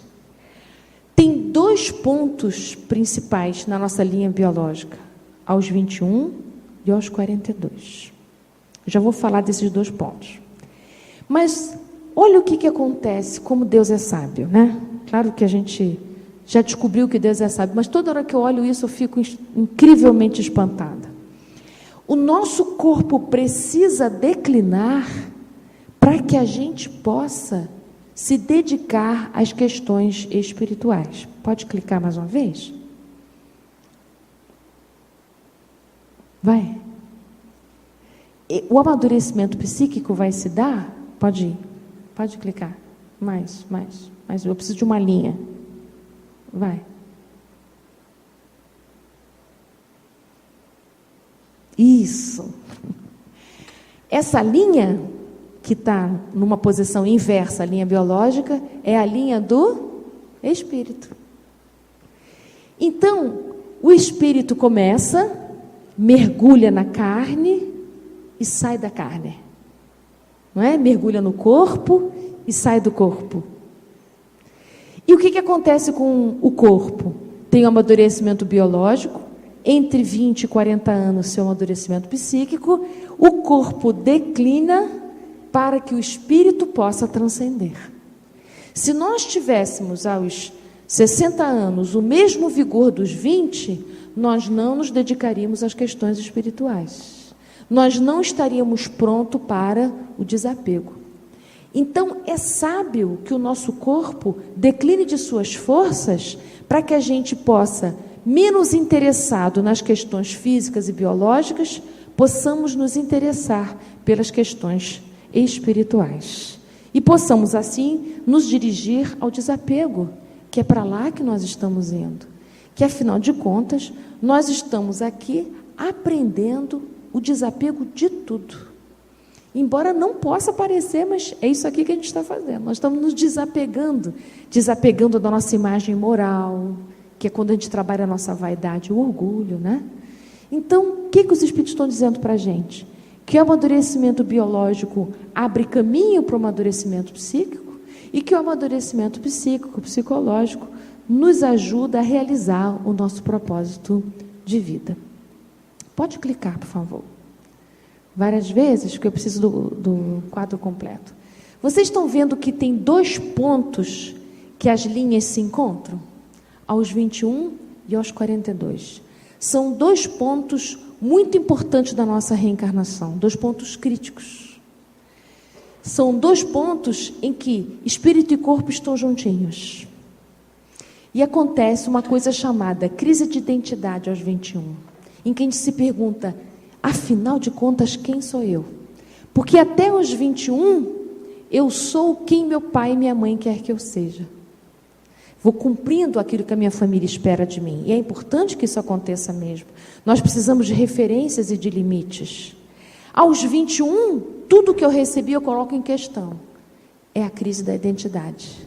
Nesse momento, não é só uma identidade desta encarnação. Nesse momento também entra em questão tudo aquilo que eu já fui. Então, eu tenho um encontro nesse momento de ordem espiritual e emocional, mas eu não consigo ainda cognitivamente, porque nós não temos condições para isso quando estamos no corpo, de lembrar de todas as encarnações anteriores. E várias crises vão se dar aos 28 e aos 35. Aos 28, a crise dos talentos, em que eu vou me perguntar, será que tudo que eu aprendi é suficiente para eu conseguir conquistar meu lugar no mundo? E aos 35, começam as crises de valores. E aos 42, eu entro numa crise existencial, porque eu me vejo na metade da vida, em dúvida se essa vida que eu tenho é a vida que eu queria ter tido. É um momento em que é muito importante para o espírito esse momento. É um momento em que ele tem que se haver consigo mesmo. Afinal, será que a vida que eu tenho é a vida que eu esperei de mim ter? Né? Então, o amadurecimento espiritual precisa dessas crises. Nesses momentos de crise, o sentido da nossa vida entra em questão. Esse momento é muito especial. Esses 4 que eu levantei aí. É o momento que a gente pergunta, afinal, o que é que eu vim fazer aqui? De que vale tudo isso que eu fiz até então? Então, qual é o propósito da sua vida? O que é que você veio fazer aqui? Essa pergunta, qual é o propósito da vida, é uma pergunta que várias situações no Novo Testamento aparece. Quando Paulo de Tarso pergunta para Jesus, Senhor, o que queres que eu faça? Essa pergunta de Paulo de Tarso é uma pergunta sobre o sentido da vida. Porque o sentido da vida dele está vindo numa direção. Quando ele encontra com Jesus, é o ponto de crise que todos nós temos. Na verdade, todos nós temos esse encontro com o Mestre, em que, junto com ele, a gente vai se perguntar, então, Senhor, o que queres que eu faça? Essa resposta reside na nossa alma. Só que a gente tem dificuldade de ler essa resposta, porque nós vivemos uma vida com muita desconexão. Nós vivemos num mundo que retira o sentido toda hora da gente. Tudo aquilo que a gente se dirige, o mundo diz que não vale a pena, que não precisa. Quantas vezes a gente quis realizar os nossos sonhos e os nossos sonhos foram tidos como sonhos banais, que não valem a pena, que não vai dar dinheiro, que não vai te levar a lugar nenhum. Então, na medida em que o mundo tem pouca acolhida para os nossos sonhos, nós temos dificuldade de seguir o nosso propósito de vida. Porque o nosso propósito precisa atender a quais valores? Valores materiais ou valores espirituais? Né? Segue mais uma tela. Está em Atos dos Apóstolos essa pergunta. Né? Senhor, o que queres que eu faça? Quando o jovem rico se aproximou de Jesus, disse para ele, o jovem rico queria mudar a direção da sua vida. Ele gostou muito do que Jesus havia ensinado. E aí ele pergunta para Jesus o que era preciso para ele poder seguir. E Jesus diz para ele então, olha, para você me seguir, você precisa se desfazer de todos os seus bens. O que Jesus diz? Você precisa do desapego. Porque senão você não vai aguentar me seguir. E não foi possível para o jovem rico isso. Abrir mão de todos os seus bens. Então, para a gente poder seguir o nosso propósito de vida, é preciso exercício de desapego. É preciso a gente abrir mão de muitas coisas. É preciso a gente abrir mão, por exemplo, das nossas queixas, das nossas reclamações. É preciso a gente abrir mão da sensação de que os outros nos devem. Então, para a gente poder abrir mão disso e seguir o nosso destino, é preciso muito exercício de renúncia. Segue mais uma vez. Então, a pergunta sobre o sentido da vida, se você puder perguntar mais especificamente, é: qual é a vida que eu devo me dirigir de modo que o melhor de mim se manifeste? Porque quando Paulo de Tarso diz assim, tudo me é lícito, mas nem tudo me convém, tem um complementozinho, porque nem tudo me edifica. que Paulo de Tarso está dizendo? Olha só, nem tudo me convém, tudo me é lícito, todo mundo diz, o que tem, todo mundo faz, ok, né? Diante do que tem, todo mundo faz, a gente já sabe que nem tudo isso me convém. Embora seja lícito, nem tudo me convém. Mas dentro do que me convém, você também precisa descobrir o que te edifica. Então, às vezes, a gente tem um trabalho super bacana, que todo mundo acha super bacana, mas que para você não te desafia mais. Mas que para você não te traz mais crescimento. Então, embora seja conveniente, embora seja bom, mas ele não está mais te trazendo crescimento. Então, quando eu coloquei aqui, qual é a vida que eu me dirijo de modo que o melhor de mim se manifeste? Quando eu estou num tipo de trabalho que nada me desafia, o meu melhor não vem. Porque nós precisamos de desafios para o nosso melhor vir, não é? Não é impressionante como é que a nossa força aparece só no desafio? Porque antes do desafio a gente não tem força mesmo. A nossa força precisa de atrito para isso. A nossa coragem precisa de uma experiência difícil para poder se manifestar. Então, seguindo aí a nosso slide. Será que a sua vida individual serve à vida? À vida de muitos? À vida da sua coletividade? À vida do seu país? À vida no seu entorno? Porque se a sua vida só serve para você, tem uma coisa errada, né, gente? Será que Deus teria tanto trabalho para a gente nascer numa sociedade, para você ter uma vida que só serve para você? Acordar, tomar banho, comer, dormir, pagar continha. Acordar, comer, dormir, pagar continha. Será? Será que a sua vida foi dada a você só para você cumprir regras? Creio que não, né? Acho que o Criador é muito criativo.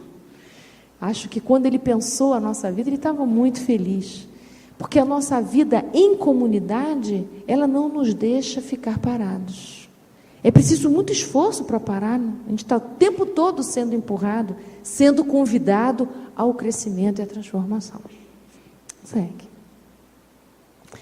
Aí, eu trouxe 5 itens que eu vi num autor americano, chamado David Richo.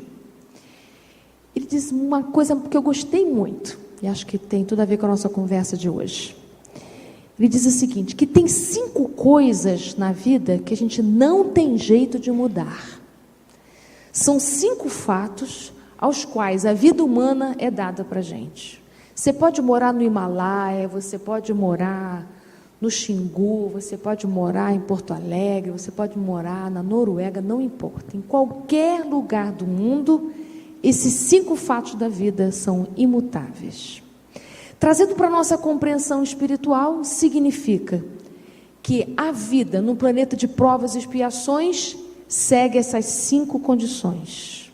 Viver como espírito aqui na Terra significa viver de modo que tudo muda e tudo acaba. Não há nada que você inicie aqui, nessa encarnação, que vai ficar paradinho, arrumadinho. Tudo vai se transformar. O seu corpo se transforma, as suas células mudam todo dia, suas ideias mudam, sua maneira de ver o mundo muda, tudo que você sente pelos outros também muda. Então, tudo aqui, nesse mundo de provas e expiações, nesse mundo corpóreo, se modifica e termina. E é necessário que termine para que possa se renovar, para que possa se transformar, para que possa recomeçar. Significa que a gente precisa começar a olhar para as nossas culpas. Elas também precisam mudar e acabar. Precisa mudar também os ódios e os sentimentos difíceis que a gente tem uns para com os outros. Esses também precisam terminar. Porque aqui na Terra a lei é que tudo muda e tudo acaba. A segunda coisa que não muda é as coisas nem sempre acontecem como a gente planeja. Essa frase, em primeiro lugar, dá raiva na gente. Puxa, então o que adianta a gente planejar? Mas calma, é nem sempre, ou seja, não é sempre, mas também não é nunca. Significa que a gente planeja, mas isso não determina que vai acontecer. Que bom que as coisas nem sempre acontecem como a gente planeja. Porque Deus tem planejamentos para nós que a gente nem desconfia. Então vão acontecer coisas na vida da gente que a gente fica muito surpreso, não sabe por que está acontecendo, mas a gente só vai entender lá na frente. Às vezes a gente acha que o caminho é para cá e quando a gente vê, nossa, mudou o curso dos acontecimentos. Estava ouvindo uma palestra do Haroldo que ele achava que ele ia ser maestro e se tornou um juiz. Olha só que curva, né? Então as coisas nem sempre acontecem como a gente planeja. Que bom que as coisas não acontecem nem sempre como a gente planeja.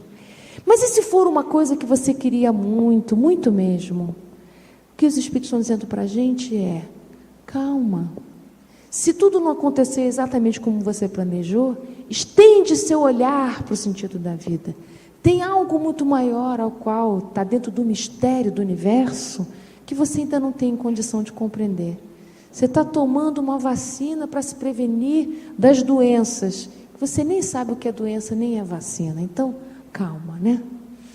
Terceira coisa que nos acontece sem que a gente queira é que a vida nem sempre é justa. Então, quando a gente começa a sofrer, achando que a vida não é justa, que o mundo não é justo, não é mesmo.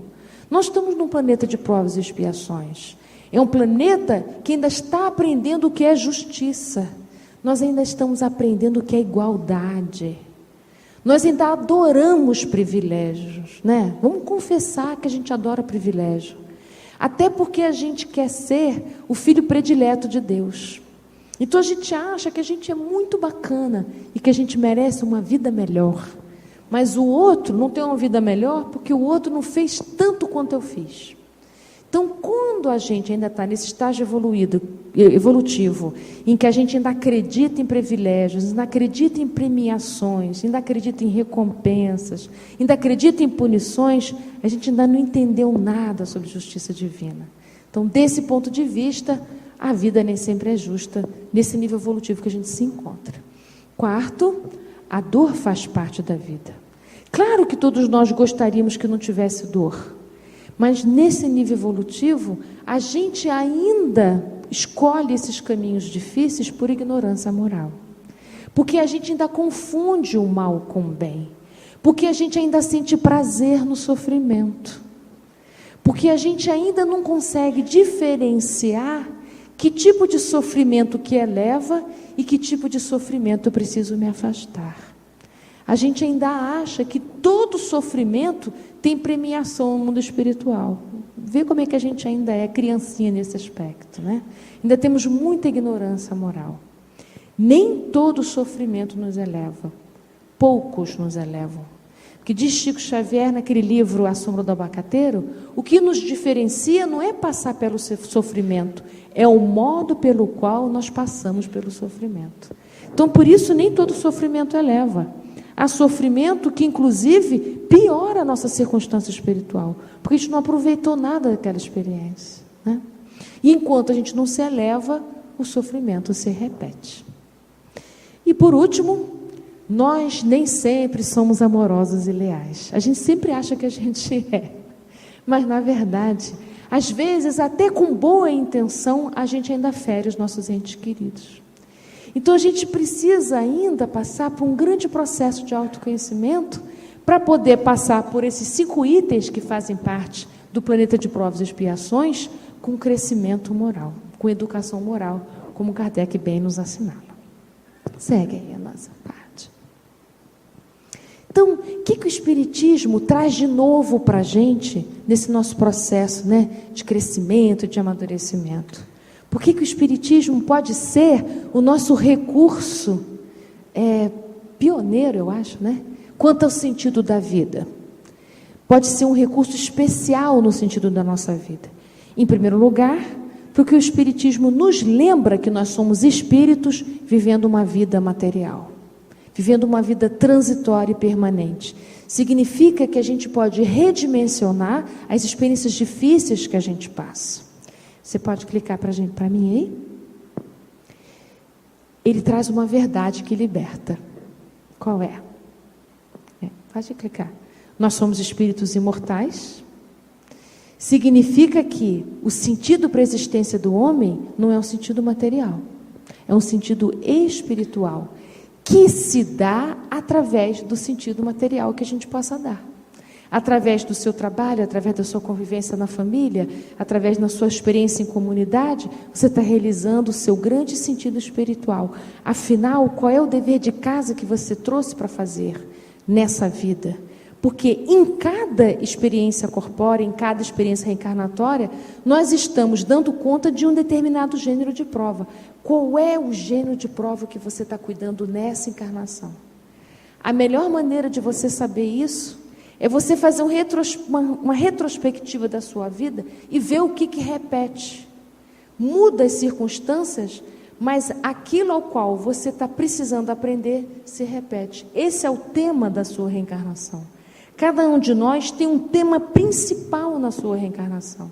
E esse tema vai se repetir de várias maneiras, através de provas, às vezes de expiação, quando ela é mais densa e mais duradoura, às vezes também através de experiências positivas e felizes.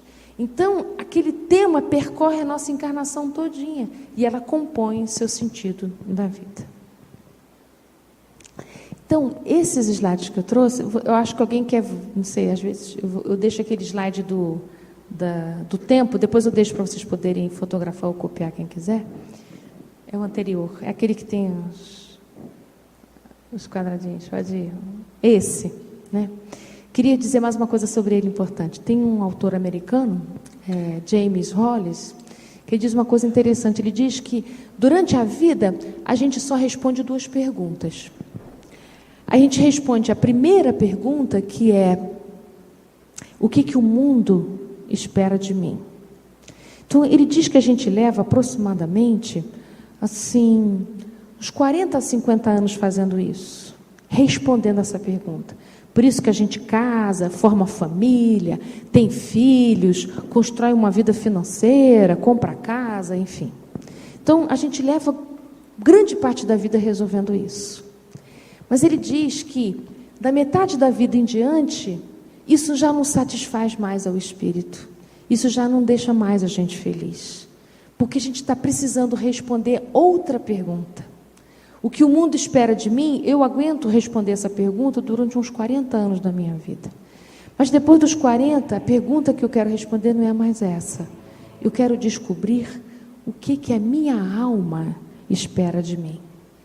Então, nessa época, na metade da vida para frente, nós não queremos mais fazer o outro feliz, a gente não quer mais dar conta das expectativas alheias, nós estamos menos preocupados com o que o outro pensa de mim ou quer de mim, e começamos a nos ocupar verdadeiramente o que é que eu vim fazer aqui na Terra, é o que eu tenho de débito comigo. Então, é muito interessante que eu converso com pessoas dessa idade, elas têm uma sensação de não pertencimento à vida. E eu acho que o que está acontecendo com ela não é que ela não pertence à vida. O que está acontecendo é uma mudança de sentido da vida. Passamos um grande tempo cujo nosso sentido da vida é dar conta do nosso entorno. Da metade da vida em diante, a gente não está mais dando conta do entorno e vamos dar conta do propósito mais essencial.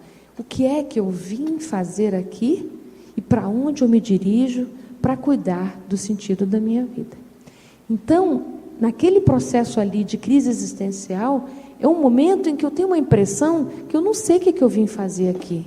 É natural que essa pergunta venha. Aliás, é bom que ela venha. Porque já pensou você passar uma encarnação inteira sem ter se perguntado o que é que você veio fazer aqui? Isso é muito sério, né?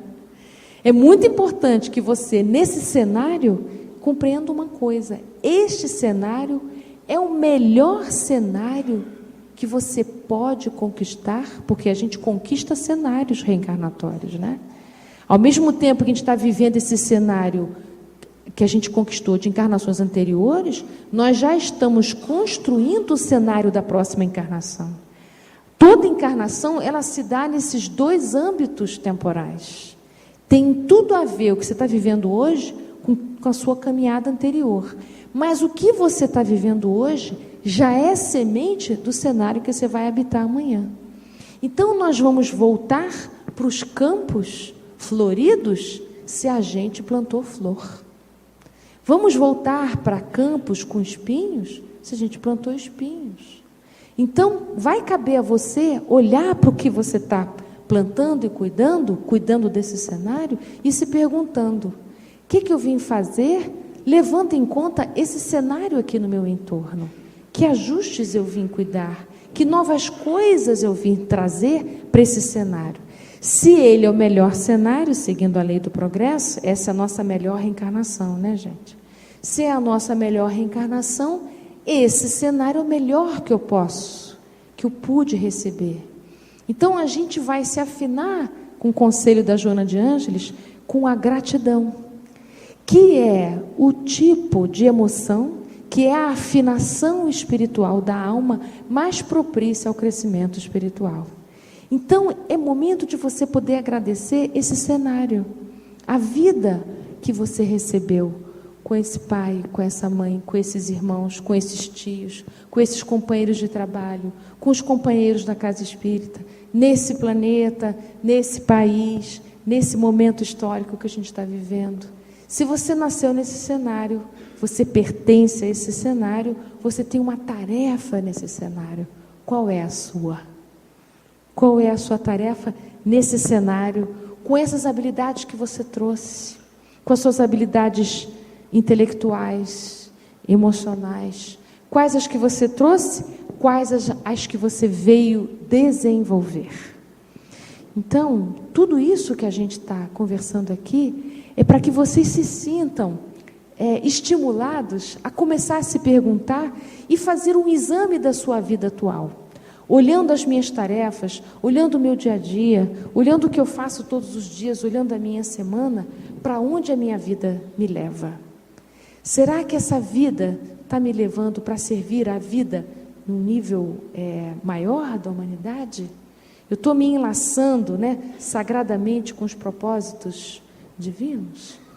Então, essas minhas questões, eu trouxe a letra de uma música que eu gosto muito, que eu conheci lá em Goiás, que é o Tim e a Vanessa que cantam, que fala sobre isso, que a gente possa olhar para a nossa vida e pensar assim: bom, é essa vida aqui que eu tenho, então gratidão a tudo que eu tenho e a tudo a qual me dedico. E mesmo que haja coisas que por hora eu possa não compreender, que assim seja.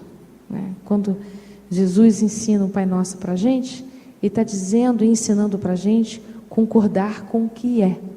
E a gente só pode fazer transformações a partir desse lugar de concordância. Então, essa letra diz assim: Senhor, esta noite eu não te peço tempo de fazer isto ou de fazer aquilo. Apenas te peço a graça de fazer conscienciosamente o que queres que eu faça. A pergunta pelo sentido. Seja na terra como é no céu, que seja feita a vossa vontade. Sem acusador, sem réu, só justiça e claridade. Se és por nós, Senhor, quem será contra nós? Toda criatura, Deus chama pelo nome para despertar o ser, para que o homem seja um anjo-homem. Não existem potestades, não existe mal algum que nos possa apartar do amor de Deus. Então, esse pedaço também eu gosto de pensar que, independente de como a sua vida é, independente dos passos que você deu, mesmo que você esteja se distanciando do sentido da sua vida, daquilo ao que você se propôs nessa existência, nenhum de nós está apartado do amor de Deus. Não existem condições para que Deus nos ame. Ele nos ama e ponto. Porque nós somos filhos de Deus. E é isso que ela vai dizer. Deus é Pai e nosso, de todos nós. Bendito seja que ouviu a nossa voz. Assim seja. É isso, amigos. Eu reservei, tenho aqui 1h10 de trabalho, eu reservei esses minutinhos finais para a gente poder conversar um pouquinho. Eu conversei com o Munir que a gente podia fazer pergunta e resposta. Que tal? Isso. Alô? Se alguém gostaria de fazer alguma pergunta, eu só pediria para vir até o microfone, porque nós estamos transmitindo o evento através da rádio e através de outros canais de comunicação. Então, alguém tem alguma pergunta? Gostaria de formular alguma questão? É bom que seja uma pergunta fácil. Uma pergunta facinho?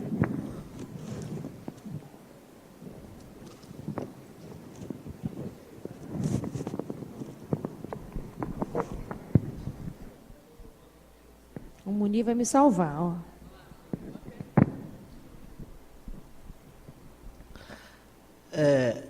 Seguindo o roteiro do seu pensamento, nós vivemos hoje num mundo de conturbações. O externo nos influencia, evidentemente. De que forma nós, apesar de conhecermos os postulados doutrinários espíritas, podemos nos colocar interiormente face essas atrocidades que vemos, para poder manter viva a chama do nosso sentido, da nossa vida? Ou seja, aquele roteiro que você nos trouxe, dependendo da escala que nós estivermos, como é que eu posso mantê-la sem ela pender para um lado ou para o outro, diante disso que acontece hoje, inclusive moralmente? Se é que eu pude colocar.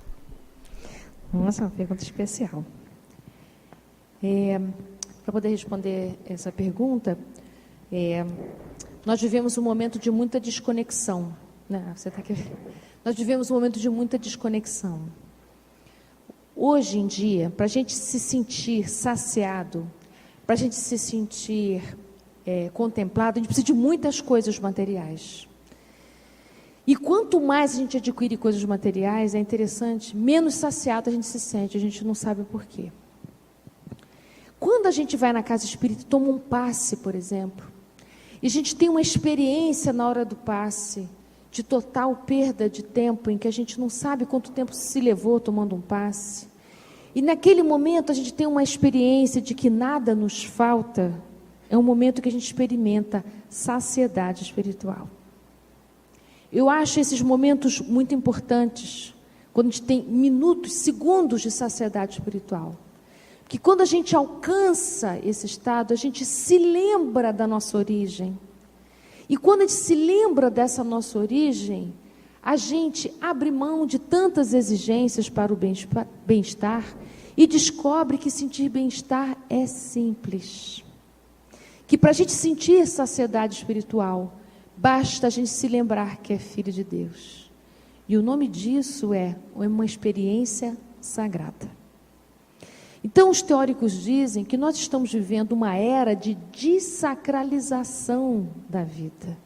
Quando disse o mundo retira sentido o tempo todo, é que nada mais é sagrado. Tudo pode ser de um outro jeito, de uma maneira. Nós estamos perdendo espaços de convivência. Então, quando a gente abre mão de comer junto com a nossa família, nós estamos abrindo mão de um espaço sagrado, no qual poderíamos ter uma experiência de saciedade espiritual. O homem é de natureza transcendental, porque nós somos espíritos. Só que a gente esquece essa nossa natureza espiritual e ficamos completamente absorvidos pelos chamamentos físicos e materiais. Não é que eles não sejam importantes, o problema é que eles não são únicos. E é como se nós quiséssemos saciar a nossa sede com outra coisa que não fosse a água. Será que dá para a gente matar a sede comendo pão? Mas é isso que a gente faz com o espírito. A gente mata a sede espiritual com bens materiais. Resolvemos as nossas carências comprando coisas. Resolvemos carências afetivas com prazeres só físicos. Então, o que é da ordem da alma precisa de remédio da alma. E o remédio da alma, e isso tem a ver com sentido, porque a alma precisa de sentido, a alma tem fome de sentido. Vocês lembram aquela passagem da mulher samaritana? Ela está no poço da água, e aí Jesus diz, eu vou te oferecer uma água que nunca mais você vai ter sede. Que água ele está falando? Na água espiritual, a água que fala da vida eterna. Então, que fazer nesses momentos de tanta desconexão, de tanta desordem, de tanto caos? Em primeiro lugar, é preciso se lembrar que esse caos, ele não é caos do ponto de vista espiritual. Ele é transformação. E toda transformação passa por desarrumação. Quando a gente faz uma mudança de casa, não tem que desarrumar tudo? A gente fica num caos na casa nova? Nós estamos na transição planetária para o mundo de regeneração. E a casa espírita é um lugar onde já está treinando a regeneração. A gente treina fraternidade, a gente treina tolerância, paciência, amorosidade, diminui o preconceito. Então, na vida dentro da casa espírita, a gente já vai treinando o mundo de regeneração.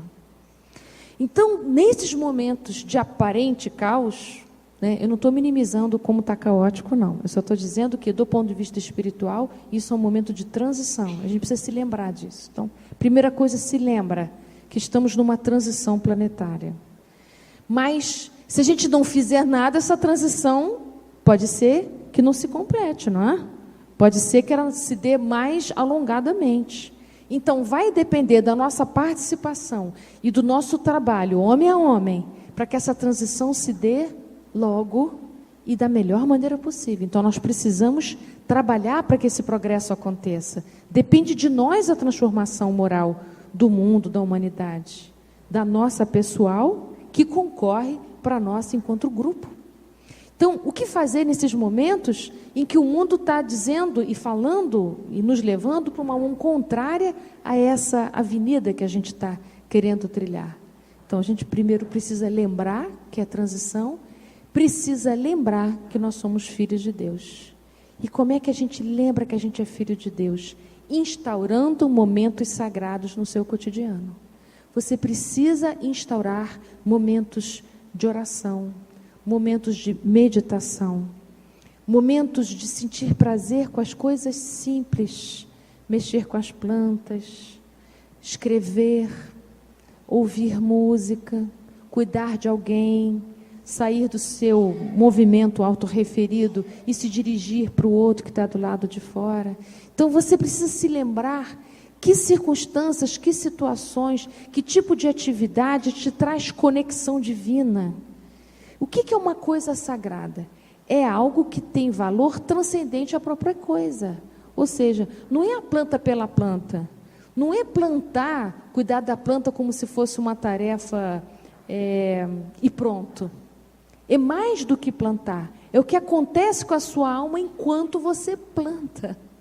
Na hora que você está mexendo na terra, os seus batimentos cardíacos estão se serenando, suas preocupações vão se dissipando, você vai se tornando feliz porque viu a flor crescer, você se encanta com o perfume, com a cor das pétalas. Então você vai se lembrando que você faz parte da natureza, né? Vai se lembrando que já foi princípio inteligente. Isso é um momento sagrado, que a gente perde a hora fazendo.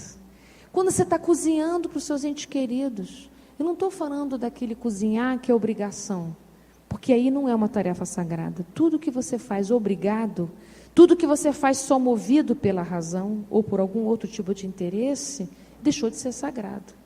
Algo sagrado é algo que desperta em você mais do que a excelência da tarefa. É algo que transforma a sua alma enquanto você faz aquilo. Então, quando você está cozinhando, pode ser um ovinho frito, misturadinho no arroz. Mas se você faz com amor, se você faz aquilo feliz porque o outro vai ficar contente, se você tem prazer de fazer aquilo, isso é uma tarefa sagrada. Sabe o que é sagrado? Aquele seu soninho de tarde. Sagrado é tudo aquilo que você cuida, que você protege, que você não deixa ninguém violar. Então, o momento sagrado é aquele momento que você senta à mesa e serve seus filhos, e serve seu irmão, serve a sua mãe. E você serve feliz para que o outro possa se alimentar. Então, momentos sagrados são momentos de encontro, porque o outro é o por onde Deus se manifesta. O outro que convive com você na sua casa é Deus. Esse outro anônimo da rua é Deus também. Deus também está em você. Deus está em tudo. Então, quando você serve alguém na sua casa, você está servindo ao Criador. É a mesma coisa, porque Ele é filho de Deus. Eu me lembro de uma tarefa na nossa casa espírita, que nós estávamos com uma dificuldade de executar. E aí um companheiro espiritual deu uma mensagem para nós, lembrando a gente que todo aquele que chega à casa espírita para ser atendido é um convidado de Jesus. Então a gente precisa lembrar que nós estamos atendendo pessoas VIP, são convidados de Jesus. Os seus companheiros do lar são convidados de Jesus para a sua evolução moral. Então a gente precisa ser melhor, não por nossa causa só, né? Através do outro, para o outro, com o outro. Porque a gente pode agravar o progresso espiritual do outro com a nossa maneira de ser. Então eu preciso oferecer o melhor que eu tenho de mim para quem convive comigo no dia a dia e me ajuda na minha redenção. Será que eu respondi você? Eu compliquei. Além? Então tá bom. Ainda dá para uma última pergunta, que eu tenho 5 minutos. Tem alguém mais que gostaria de perguntar?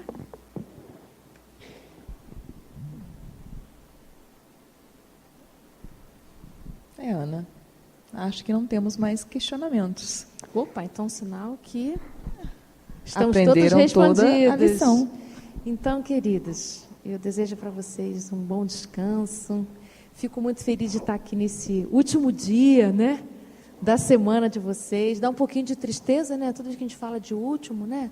Mas como nós somos seres espirituais, nada termina definitivamente. Tudo termina para recomeçar.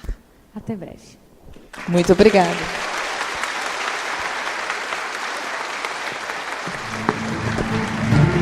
Obrigada, Ana Tereza. Fez todo sentido?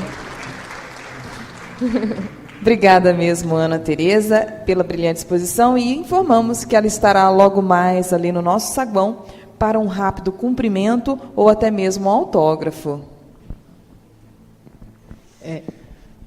Antes da gente passar para a prece, para nossas últimas palavras do nosso coordenador, Adriana, que tal a gente falar dos comparecimentos que tivemos hoje? Hoje tivemos mais de 250 pessoas aqui no auditório.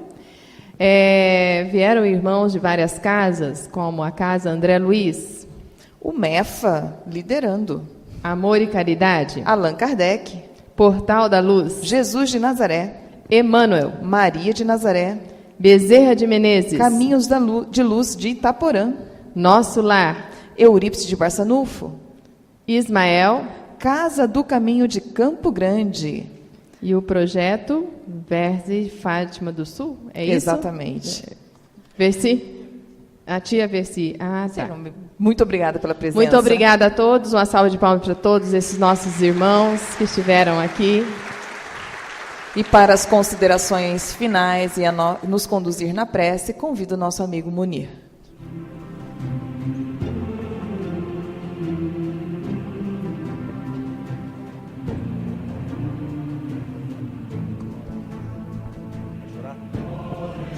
O Munir não vai chorar, ele fez a promessa de não chorar hoje.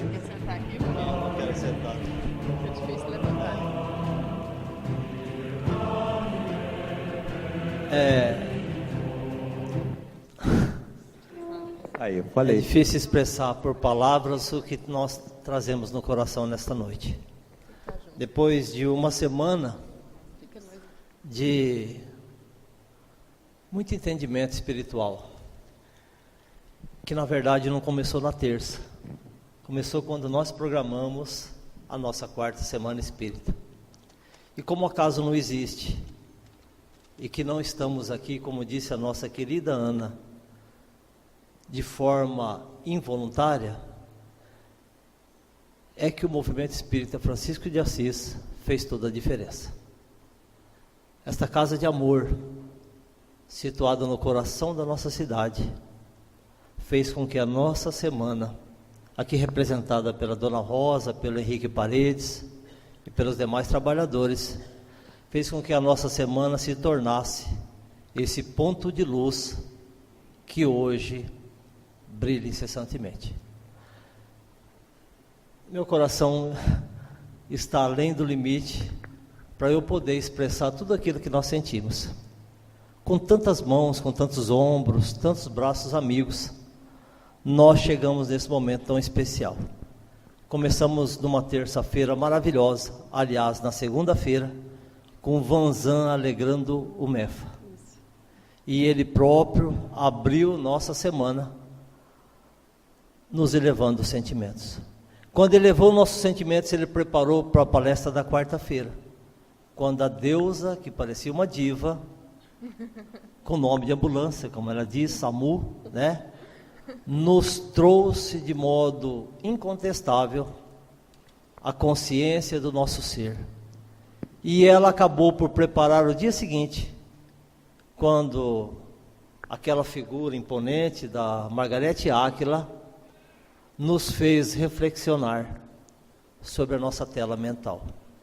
E quando nós reflexionamos, ouvimos as respostas na sexta-feira 13, não por acaso 13, da Mônica de Medeiros, que nos respondeu tudo aquilo que o nosso espírito clama por saber. Mas achávamos que já era tudo. E no sábado veio André Trigueiro, nos colocando à frente de nós mesmos, com o nosso irmão do lado, que nós sequer nos importamos quando nós fechamos os nossos lares, que quase 100% daqui de nós tem uma vida materialmente bem definida. Então, o sábado à tarde e o domingo de manhã nos fez refletir sobre o que nós estamos fazendo, o que nós estamos progredindo e oferecendo diante dessa vida que tem um sentido. E hoje, de forma magistral, a nossa Ana Tereza, que descobriu hoje que o Camasmi é de Sírio, aí dona Rosa, ela é síria, que coisa, não por acaso também, ela veio nos trazer o verdadeiro sentido de vida que nós devemos buscar, que é o espiritual. Então, caros amigos, caros irmãos, caros companheiros, como minúscula formiga que somos, nós queremos agradecer penhoradamente, se não fossem a presença individual de cada um, que traz uma pleiade de espíritos junto a cada um de vocês, essa semana não seria o que foi. E ela não termina aqui, porque seu Hélio Dias, capitaneado pelo Luiz, pela Dilene, pelos demais colaboradores, vão eternizar esse momento, e nós vamos fazer a Semana Espírita ser um ano espírita, que é o que nós buscamos. Porque a confraternização de nós mesmos é o que sempre buscamos. Desde a primeira Semana Espírita, nós buscamos que as casas se tornassem uma só, independentemente das cores e dos sentimentos de cada um de nós. Que nós pudéssemos ser a extensão do outro, e que a doutrina que nós amamos, essa doutrina de amor que nos transforma, pudesse ser o ângulo central daquilo que nós buscamos. Não por acaso esse tema foi escolhido, porque uma pleiade de espíritos nos inspirou, porque foi uma sequência de concatenação de ideias, de pensamentos, de sentimentos e de posições interiores que nos indagou o seguinte: por que essas pessoas? Sendo que o Luiz indicou a Ana, a Adriana indicou a Mônica, o Sebastião Camargo indicou a Margarete, o André Luiz há 2 anos nós estamos tentando, e de repente no final de janeiro, André Trigueiro, perdão, no final de janeiro, quando não tínhamos mais esperança, ele disse sim. E o Vanzan, que se oferece todo ano para vir. Então, dizer até que essas agendas não são fáceis, né? Que às vezes as pessoas ficam perguntando, né? Por que não é fulano, Beltrano? É a agenda desses nossos irmãos ceareiros do bem. A Ana só poderia vir domingo. Estendemos mais um dia. O André não poderia estar sexta. Teria que estar sábado. Aí sábado estava a Mônica. Aí nós delicadamente pedimos para ela ceder o lugar. Ela cedeu. Então tudo foi se encadeando. E aí 3 deles, que é o Vanzan, Mônica e Margarete, levaram também essa informação para Ponta Porã e a primeira Semana Espírita de Naviraí, que nos agradou demais. Para não estender demais diante do adiantado da hora, quero pedir a Deus que nós fechemos os nossos olhos E roguemos a Ele, Pai da vida, que continue nos sustentando. E que Jesus, nosso mestre, modelo e guia, jardineiro de nossas almas, possa nos fazer ver que a vida tem um sentido, mas sem o outro ao nosso lado, nada seremos, Senhor. Graças te rogamos, Senhor, de nossos sentimentos, para que trace os nossos caminhos de amor, e que esqueçamos resquícios e ressentimentos, para começarmos a colaborar com a nova era que se aproxima. A terra precisa de nós, todos juntos e de mãos dadas, e que o passado fique no horizonte infinito do esquecimento. Apesar das experiências vividas, caminhemos para a frente. Pai de infinito amor, de extensa e amorável bondade, ame-nos a todos, mas nos permita-nos amar, para que de mãos dadas possamos nos ombrear na senda reta do bem. O dia que conhecemos o Seu Evangelho rediviva o Senhor, e quando nos dispusemos a estender as mãos para Ti, nossa vida se engrandeceu. E nesta noite memorável que vivemos hoje, nós pedimos que Tu estaciones o tempo, para que tantos amigos que angariamos possam fazer parte cotidiana dos nossos pensamentos. Pai nosso que estais nos céus, santificado seja o vosso nome. Venha a nós o vosso reino e seja feita a vossa vontade, assim na terra como nos céus. O pão nosso de cada dia nos dai hoje. Perdoai as nossas ofensas, assim como nós perdoamos a quem nos tem ofendido. E não nos deixeis cair em tentação, mas livra-nos, Senhor, de todos os males. E em nome de Mãe Santíssima, que aqui se encontra presente, nós te agradecemos penhoradamente pelo dom da vida, pelo sentido que ela nos dá, e pela essa noite agradabilíssima, que tantos irmãos se encontram em abraço. Graças te rogamos.